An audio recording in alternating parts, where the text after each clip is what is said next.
ချို့စော်တွေကလက်ဘက်ကွင်းတွေက even နဲ့တူတယ်ကွာတာကြီးလို့အပေါ်ရန်ကနေကျင်းတော့ even ထဲမှာကိုတယောက်တည်းလို့ထင်ရပေမဲ့ဟဲ့အောင်နော်အတွင်းထဲဝင်ကြည့်တော့မှကိုတယောက်တည်းမကမှန်းတီးတာလူပြန်နေရပဲနော်အေးတချို့စော်တွေလည်းအတိုင်းပဲအပေါ်ရန်ကျင်းတော့သူတို့ရင်ထဲမှာကိုတယောက်တည်းလို့ထင်ရတယ်အေးဒါပေမဲ့သူတို့နှလုံးသားတဲ့အတွင်းကြကြစစ်ဆေးကြည့်လိုက်ဒီအခုစင်းတဲ့ even ကလူတွေထက်တော့ပိုများသေးတယ်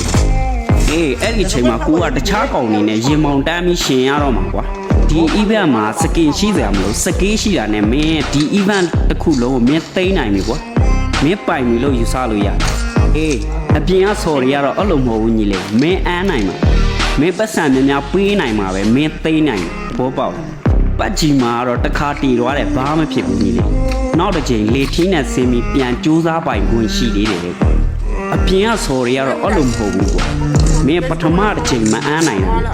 မင်းမှာဒုတိယအခွင့်အရေးဆိုတော့ဘယ်တော့မှမရှိတော့အေးအဲ့ကြောင့်ငွေရအောင်ရှာငွေရှာနေတော့မှဖင်